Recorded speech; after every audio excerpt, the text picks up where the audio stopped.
Hey guys, welcome to the 1043 podcast. Today, I kind of want to talk to you about our right to vote. I know with the midterm elections coming up, early voting coming up here in Texas, it's just this week, Tuesday in fact, early voting will start. The reason why I want to talk about that is, have you ever gone in, let's say, to the Texas Ethics Commission or whatever ethics commission you have, FEC, Federal Election Commission. Yeah, Federal Election Commission, or any of those sites where you look to see where your candidates get their funds from.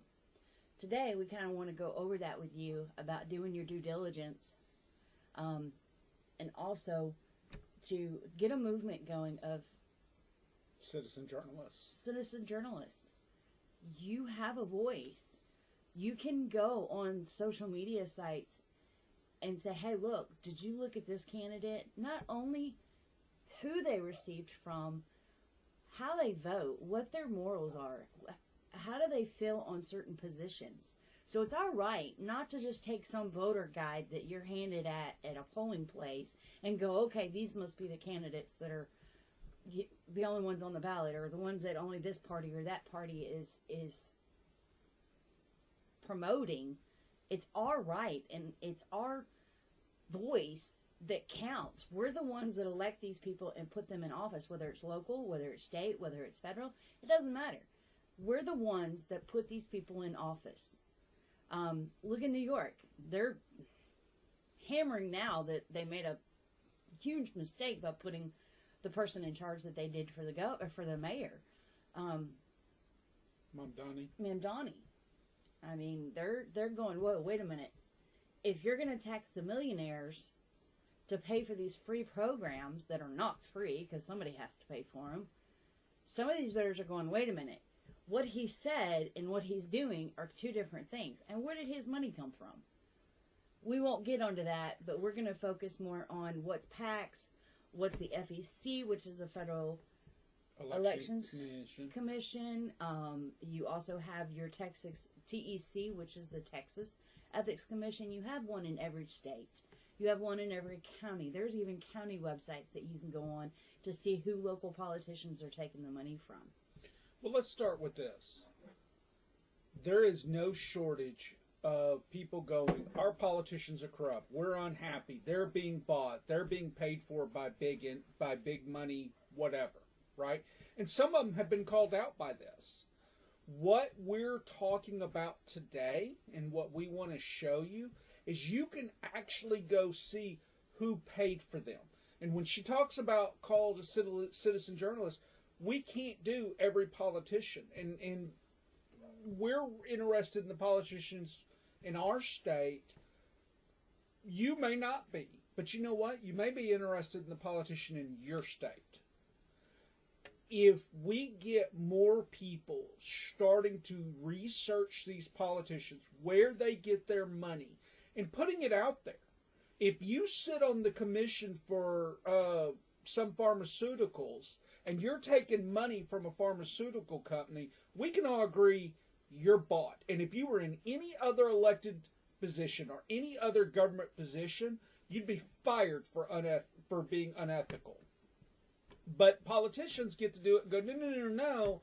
We can see the difference between the money we get and how we vote. And our stance is, no, you can't. If you could, it wouldn't be against policy and in some cases illegal for every other government employee to do this. So what we want to show is, how do you go research? Go look at your politician. Who's giving them money? How did they vote after they sit on certain commissions? If we start exposing the corruption, then a lot of it will stop. And, it's a stretch. Might even be some indictments because of it. Yeah. There's one PAC that I noticed for the Republican Party. Let's start with, what is a PAC? Political Action Committee. Right.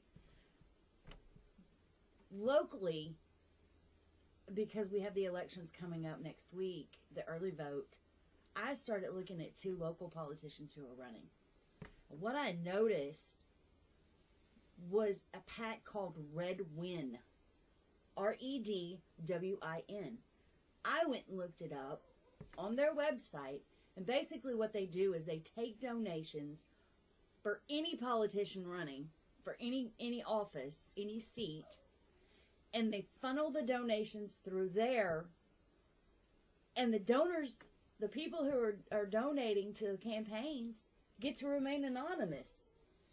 So tell me that's not corrupt. It's the Republican version of Act Blue. Right. They take money and they don't log. They don't say who that money's coming from. You know, you can't actually go in there and look through the donors, the people who donated. Exactly. To Red Win. It's a so to me, that's got a stank on it. And Act Blue, right? They've been too. called out. Yeah.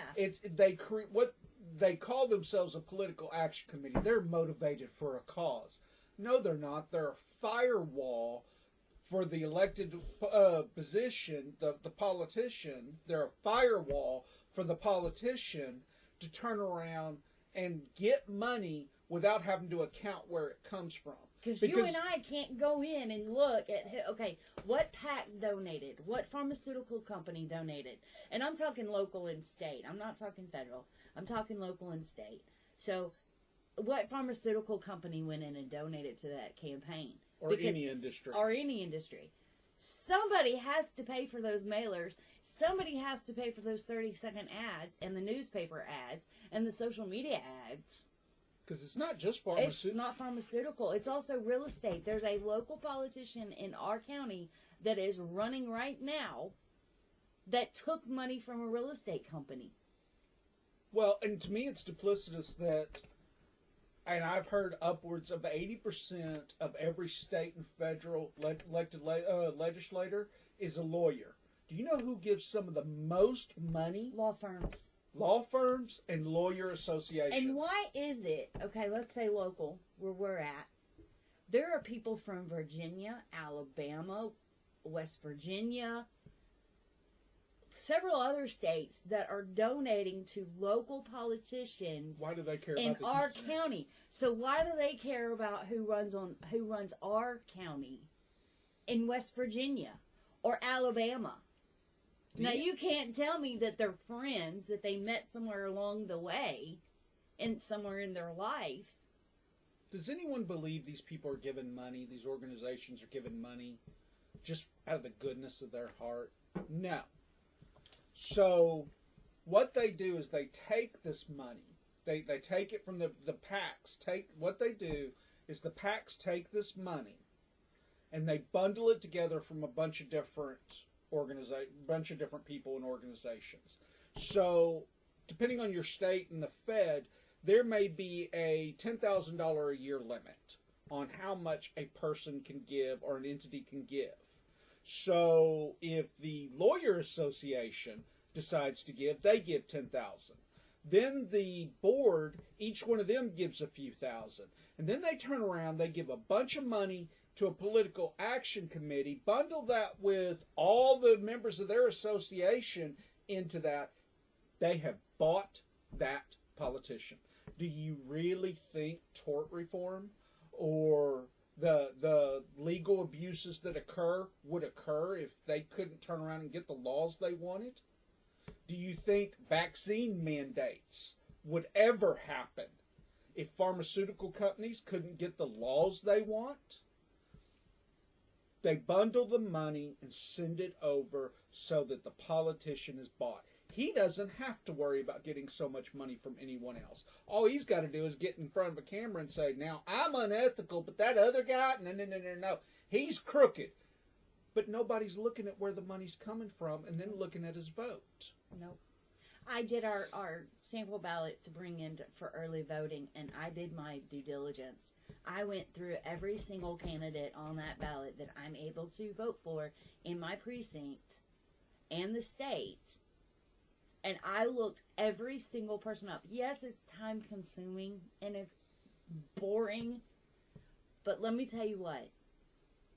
Come November, when they're running against the other party, if they're incumbent, at least I know with a clear conscience that I voted for the best person. Not every politician is perfect. We just covered that. They're not. They can sit there and go, oh, I don't take PAC money, or I don't take money from this, or I'm not paid to play. I'm going to call BS because you're a politician, and yes, you are. You can tell me till you're blue in the face that you don't take PAC money or that you don't take certain donations, but I guarantee you do. Looking at you, County Board. You know who you are. And I called you out about the real estate because it's on the website. It's on the TEC. It's on the county's website of the election board. So you know who you are. So if you don't believe us, or all of a sudden you happen to notice a particular county commissioner goes and running saying it's not corrupt, don't take our word for it. What we're trying to teach you is to go look for yourself. Prove it. Confront them in their meetings. Call them out. I want to touch on a point you said about not having the time to go look. What happens if we as citizens, because we all complain that the government is corrupt, the politicians are corrupt, they're bought. Yeah. So what happens? Stop thinking Team Red, stop thinking Team Blue. This isn't a political thing. It's more of a civil. You are a shareholder in your county or your city and your state and the federal government. Your share is a vote. You get a vote.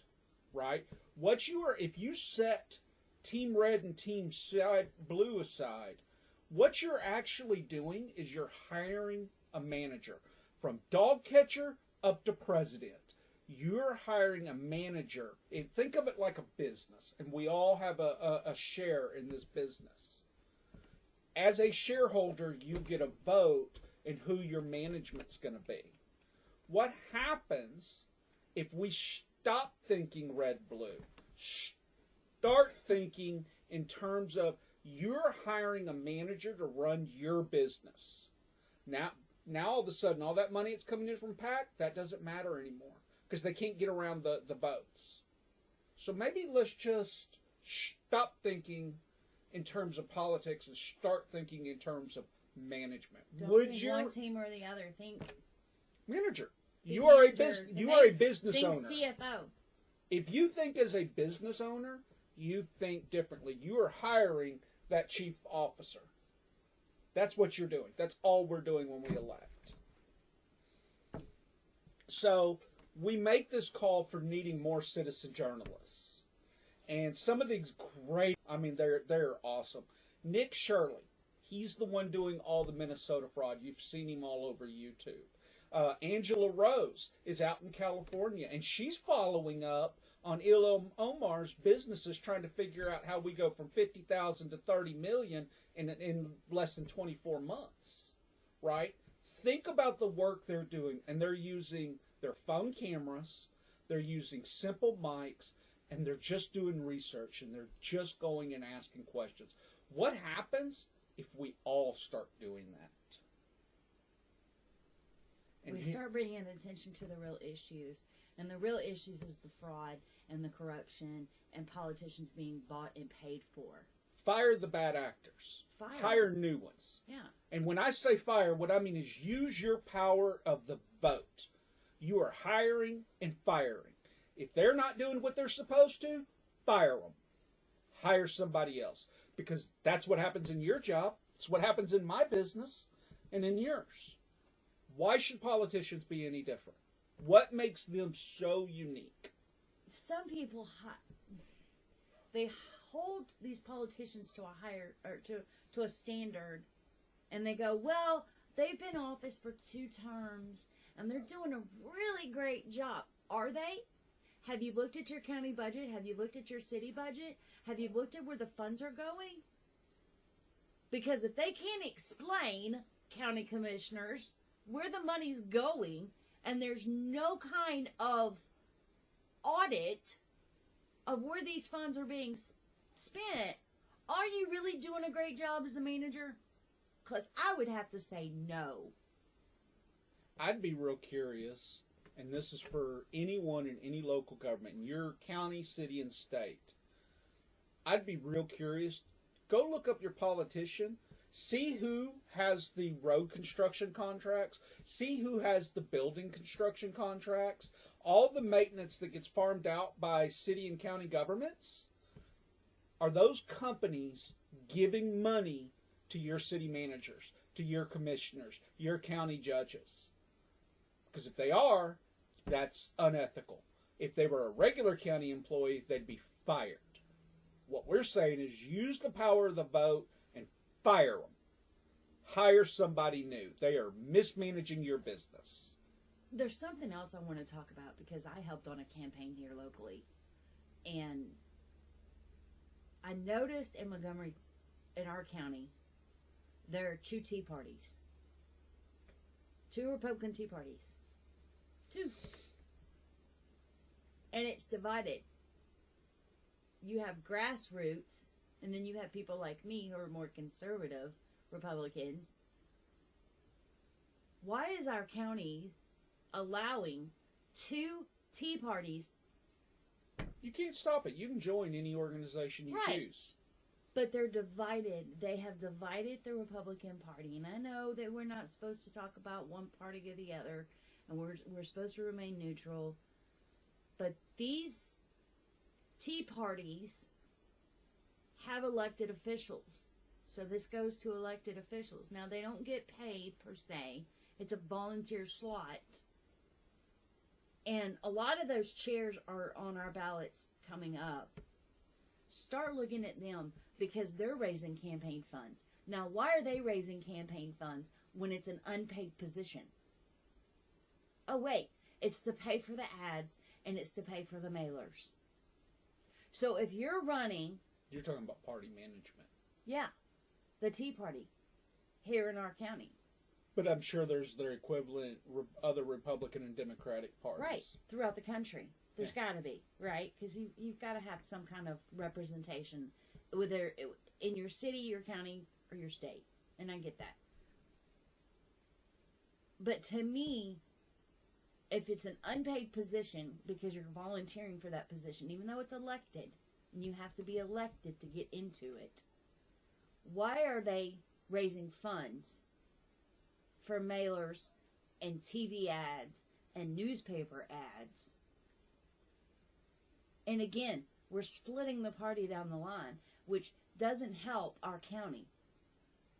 And it's happening in every county. It happens in every county across the country.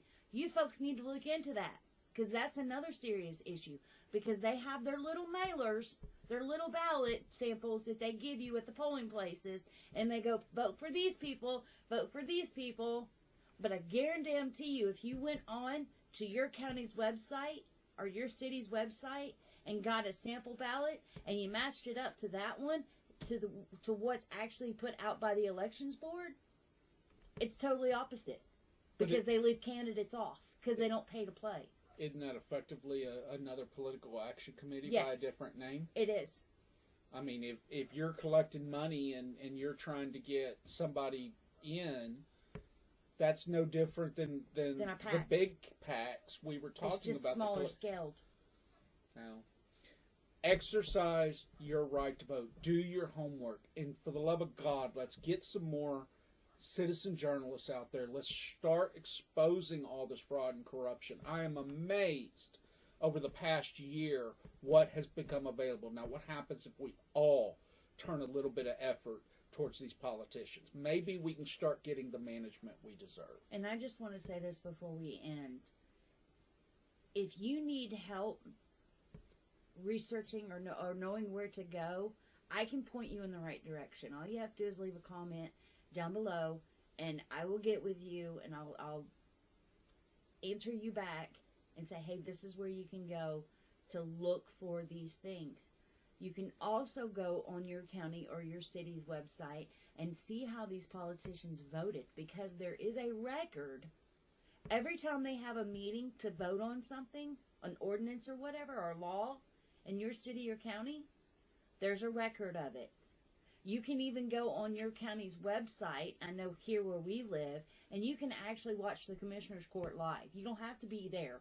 You can actually go to their website and you can watch how they vote on things. Take notes. All it takes is a pen and a pad and go, oh, because you can pause it and go, oh, well, so-and-so voted on this and so-and-so didn't vote on that. Or whatever issue you think needs to be addressed. And you can actually watch these politicians go, oh, well, they voted yes on this, so why are we spending the money? And who's in the back door getting a deal to put that road in or to build that new complex or those new housing units in this subdivision? Start doing your homework. On the national level, go to the Federal Elections Commission. They have a really good setup. You can look up any politician and see what they're spending money on, who's giving them money. You can even look it up by donor. Yeah. So if you think there's a particular donor out there that's buying politicians, you can look and see you can search by them and see who all they're paying for. And it's fec.gov. If you look up your state ethics commission, you can do that. Like Texas, for example, is TEC. Texas Ethics Commission. TEC.org. There's other places that you can find where these donations are being funded. Again, Red Wind and Act Blue, you're not going to find anything. Because like he said, it's a firewall between the donors and the candidates. Because I was noticing on redwind.com how it said, well, you can split your donation to go to several candidates. So Act Blue is the same way. We need more eyes out there. Tell your friends. Not everybody can, but if you would check one and somebody else is looking at somebody else and we're sharing that information, the corruption gets exposed. So on that note, thank you for joining. Please like, share, and comment. Again, we will get back to you on your comments if you leave us one down below. If you need help, I can look it up for you and tell you what the website is and put it in the comments. And we greatly appreciate your support. Thank you.